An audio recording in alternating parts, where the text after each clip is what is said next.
요즘 뉴스에서 택배기사 과로사가 많이 나오고 있습니다. 그래서 저희가 오늘은 택배 산업의 고도 성장, 그 이면의 암을 다뤄볼까 합니다. 우리나라 연간 택배 물동량은 2012년 14억 박스에서 2015년 20억 박스, 2019년 28억 박스 규모로 빠르게 성장했습니다.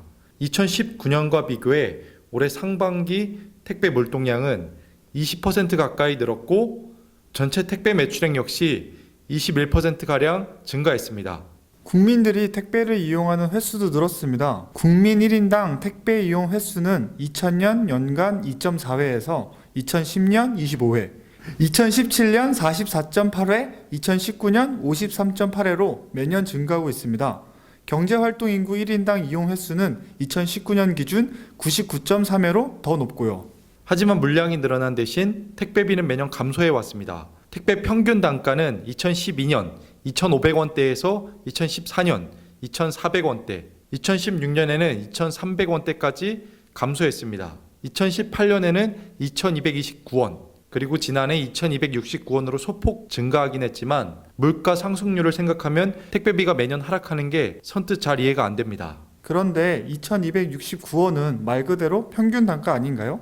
소비자가 보통 온라인 쇼핑몰에서 물건을 주문할 때 일정 금액 이하면 거의 대부분 택배비 2,500원에서 3,000원을 지불하고 또 이와 비슷하거나 더 높은 반품비가 발생하고요. 그렇습니다. 저희가 오늘 말씀드리려는 핵심이 바로 여기에 있습니다.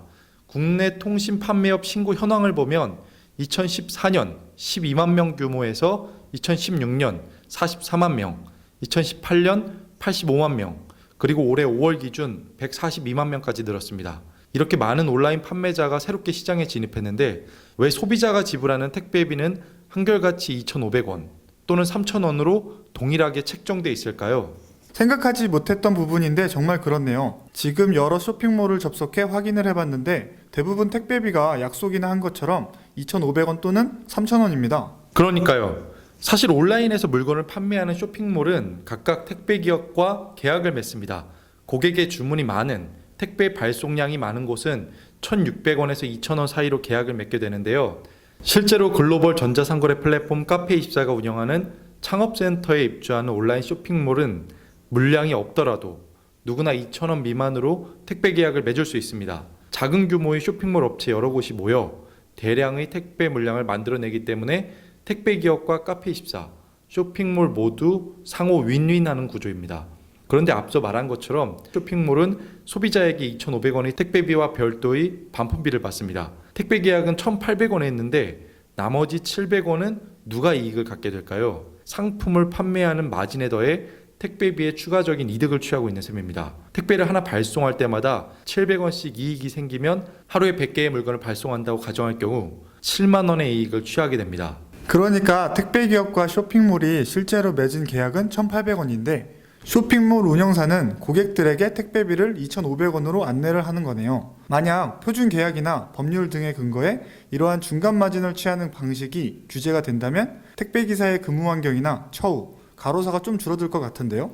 그렇습니다. 그런데 택배는 명확하게 법률이 없고 생활물류서비스법이 국회에 계류 중이긴 하지만 이 역시 이해 당사자 간의 의견이 갈려 쉽게 통과될 수 있을지 의문입니다. 박 프로님이 말씀하신 것처럼 표준계약이나 법률적 근거에 의거해 쇼핑몰 그리고 우리나라 유통기업이 소비자에게 명시한 2,500원의 택배비를 정당하게 택배기업에 지급한다면 택배기사의 과로사와 택배기업 간 과당 경쟁이 조금이나마 해소될 수 있으리라 생각은 됩니다. 하지만 우리가 일전에 다뤘던 것처럼 우리나라 택배 산업은 CJ 대한통운, 한진, 롯데, 3사가 사실상 독과점 지위를 갖고 있기 때문에 자칫 소수 택배기업에 유리한 형태로 흘러갈 가능성도 높습니다. 그래서 이 문제는 유통사, 물류사, 택배기사, 소비자단체 등 다양한 이해관계자가 모여 해결책을 강구할 필요성이 큽니다. 왜냐하면 쇼핑몰이나 유통사가 지금까지 택배 비용에서 일부 이익을 취하고 있었는데 그 덕분에 온라인 이커머스 간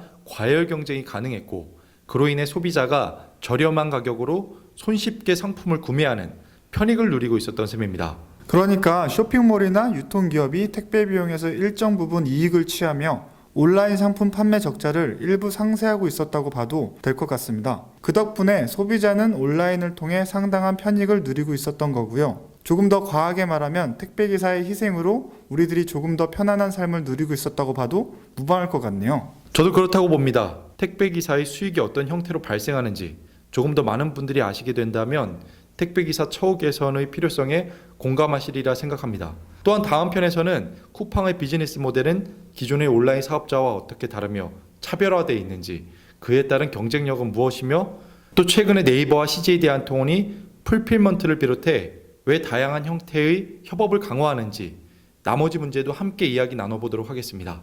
아무쪼록 박프로님 오늘 고생하셨습니다. 다음 2편에서는 조금 더 자세하게 이야기를 나눠보면 좋을 것 같습니다. 네, 고생하셨습니다. 감사합니다.